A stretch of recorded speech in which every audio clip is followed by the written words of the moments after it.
مسلمانوں کے لشکر نے 13 ہجری میں دمشق پر حملہ کیا اور اس کو اپنے محاصرے میں لے لیا۔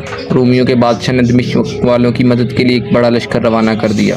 اسلامی لشکر کے سپہ سالار حضرت خالد بن ولید رضی اللہ عنہ کو یہ خبر ملی تو انہوں نے اپنی فوج کے ایک سالار کو طلب کیا، اسے 500 سوار دی اور فرمایا رومیوں کا ایک لشکر دمشق کی طرف آ رہا ہے، اگر وہ یہاں پہنچ گیا تو ہمیں دمشق کا محاصرہ ختم کرنا پڑے گا، اس لیے تم فوراً روانہ ہو جاؤ اور انہیں اس طرف آنے سے روک دو۔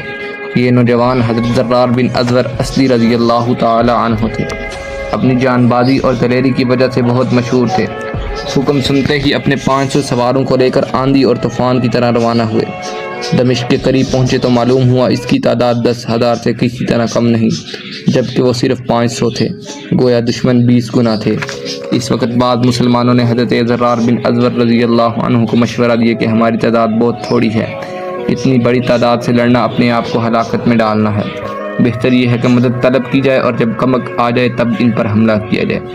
یہ سن کر حضرت زرار رضی اللہ عنہ نے پرجوش لہجے میں کہا، اللہ کی قسم میں تو یہاں سے ایک قدم پیچھے نہیں ہٹوں گا، جو لوگ جانا چاہیں انہیں میری طرف سے اجازت ہے، میں تو اپنی جان اللہ کی راہ میں بیچ چکا ہوں۔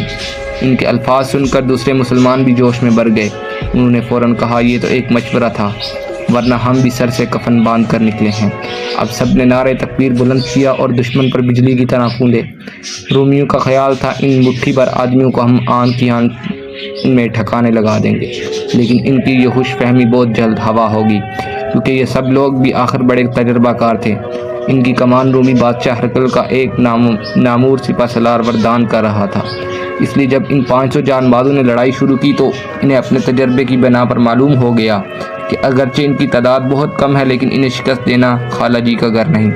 حضرت زرار رضی اللہ تعالیٰ نے اس موقع پر اس قدر شجاعت کے جوہر دکھائے کہ ان کے ساتھی بھی جوش میں بھر گئے۔ حضرت زرار رضی اللہ عنہ نے اپنا کرتا اتار پھینکا، ایک نیزہ ہاتھ میں لے لیا اور گھوڑے کی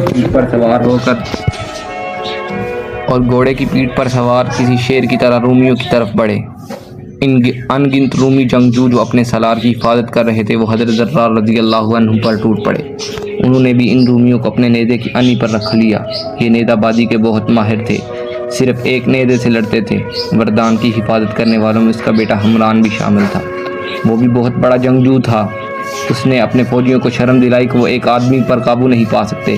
یہ کہہ کر اس نے غصے کی حالت میں اپنے نیزے سے حضرت زرار رضی اللہ عنہ پر وار کیا۔ وہ پہلے ہی بہت سے رومیوں میں گرے ہوئے تھے، اس کے نیزے سے ان کا بازو زخمی ہو گیا، لیکن انہوں نے اس زخم کی پرواہ نہ کی، زخمی بازو سے اپنا نیزہ حمران کو دے مارا۔